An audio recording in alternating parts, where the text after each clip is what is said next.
Há algum tempo atrás eu fiz um vídeo aqui no canal falando sobre uma análise psicológica que eu fiz da versão do Homem-Aranha do Tom Holland. E é claro que a galera pediu para fazer das outras versões, do Tobey e do Andrew. E no vídeo de hoje vai ser a versão do Andrew. Por favor, vai dormir, Tia May. Tia May, por favor, por favor, por favor, vai dormir.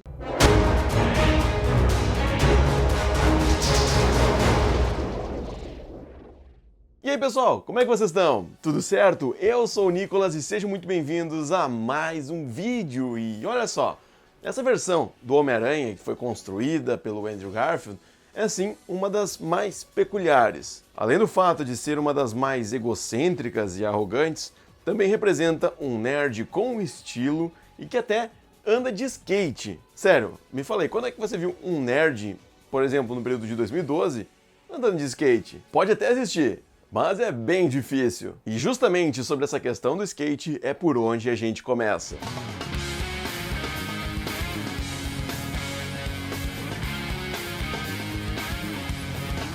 O primeiro detalhe, então, de como o Peter reage às regras dos lugares, a gente vê com a interação dele com o diretor do colégio, que acaba pedindo pro Peter guardar o skate, não andar com ele pelos corredores, e um pouco depois do supervisor ali, né, do diretor acabar virando as costas, o Peter sai andando de skate, tô nem aí. O outro momento que para alguns pode ter passado e beleza, foi uma coisa engraçadinha, foi um momento até cômico ali de ver, mas se a gente pensar pela parte mais de fundo, né, o que aconteceu mesmo, é mais complicado. E eu tô falando do momento em que ele pega o crachá de outra pessoa que provavelmente pagou pela inscrição de visitação e possível vaga de estágio, sem falar que o que ele fez ali é crime, né? Ele tá se passando por uma pessoa que não é, ele confirmou, ele tá usando os dados de outra pessoa para usar algum benefício. Então, né?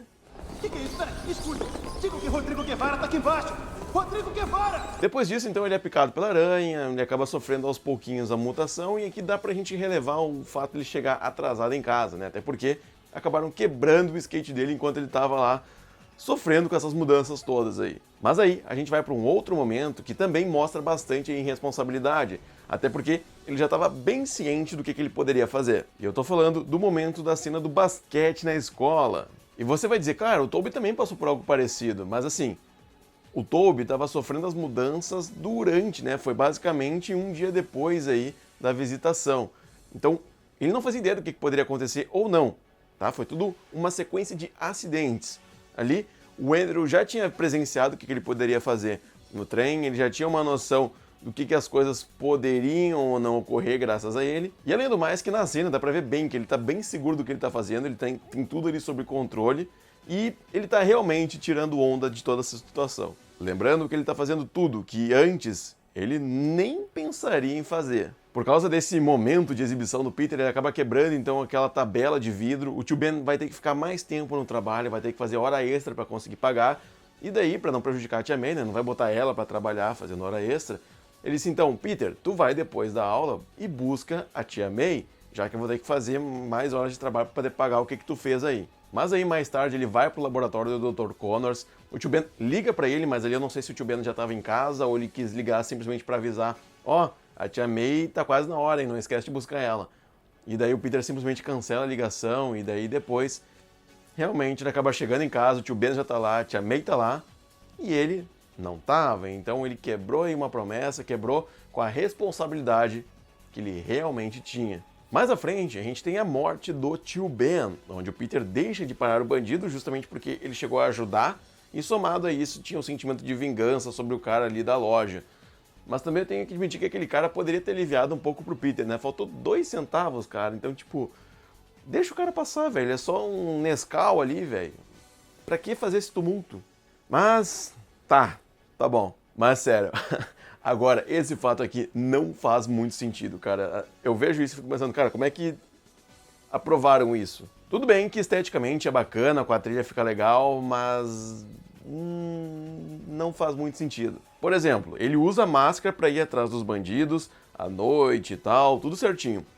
Agora, quando ele termina de produzir os cartuchos de teia e simplesmente vai ao topo de um prédio, simplesmente pula e para no meio da rua e sai andando como se nada tivesse acontecido, andando de boa, tipo, quê? Porque se você reparar, no momento que a câmera tá virada, quando ele tá se virando de ponta cabeça para se jogar, tem carros ali parados, tem algumas pessoas nos cantos que a gente vê paradas na rua. Depois, quando a câmera vai pro chão, quando ele já desceu, a gente não vê pessoas na rua. Curiosamente, não vê em Nova York pessoas naquela ruazinha.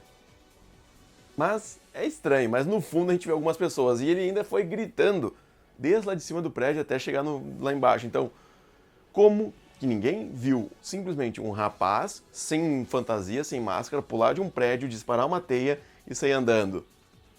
O que você faria se você visse uma coisa dessa? No mínimo, ia achar que tem alguma coisa errada. Ah, mas o Tobey também fez isso, ele chegou a disparar uma teia, foi lá, passou no meio do pessoal que estava na rua. Pois é, cara, ele passou, ele foi gritando também, mas eu acho que ele não saiu andando logo em seguida na rua, sabe? Eu acho que ele deve ter esperado, a gente não tem muita coisa, mas eu vou te dizer que o Tobey também errou bastante ali. Tá? Até porque ele passou bem próximo, talvez pela velocidade que ele passou, as pessoas não conseguiram ver direito, mas, cara, dava pra ver que era uma pessoa também, né? Então, tá aí outro ponto negativo pro Homem-Aranha do Tobey, cara. Cadê a responsabilidade? Sumiu.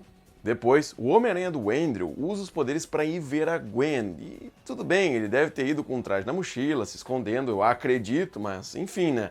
Não tinha necessidade disso. A não ser para fazer uma ceninha mesmo e ficar aquela coisa mais, sei lá, romântica. E talvez, se ele não quisesse fazer desse jeito aí, aquelas flores que ele queria dar para a mãe da Gwen, talvez não estariam estragadas. Boa, hein, Peter? Genial! Mas aí, no final, o pai da Gwen é morto. Porém, alguns minutos antes de partir, ele faz o Peter prometer que vai deixar a filha dele fora de tudo isso. Porque o Homem-Aranha sempre vai ter mais e mais inimigos e que pessoas vão se machucar. Então, ele promete. Porém, vocês já sabem como é que isso termina. Não faça promessas que não pode cumprir. Mas essas são as que eu mais gosto.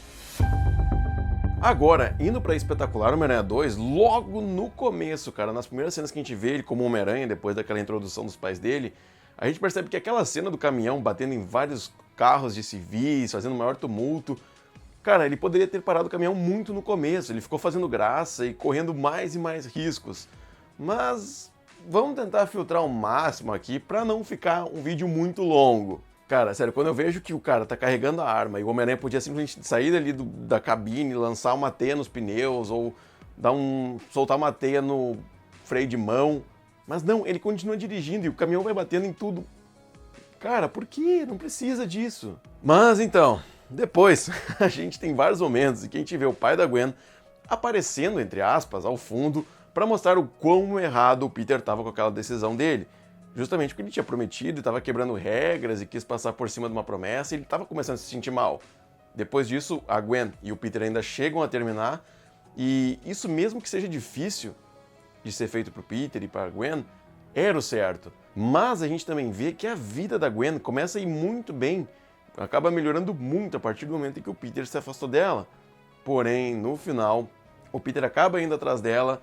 E daí, mesmo que ele tente segurar ela, lançando até uma teia no capô do carro, é óbvio, né, que agora que os dois tiveram aquele momento ali um pouco antes do último embate com o Electro, é claro que ela ia atrás do Peter para tentar ajudar. Porém, graças às ajudas da Gwen durante todo o filme, é que o Peter consegue melhorar a luta dele contra o Electro e por causa dela, né, se não fosse ela naquele momento lá para ativar a chave, ele não ganharia do Electro sozinho naquele momento. Então ela também foi essencial. Mas aí foi também o Peter o responsável pela morte da pessoa que ele mais amou, cara. Foi a segunda maior perda para ele, logo depois do tio Ben.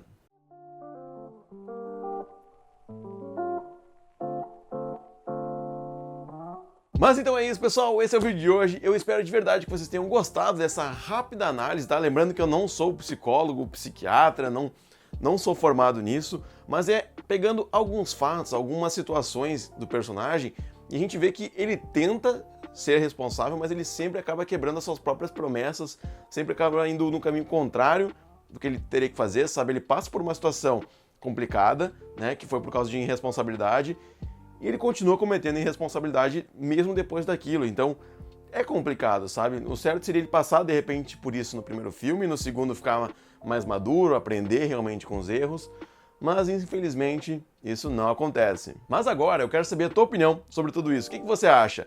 Lembrando, tá, que o Tobey não vai se safar dessa, também vai ter uma análise aí dele muito em breve. E lembrando que esses vídeos vão se tornar uma playlist só para você maratonar depois, tá bom?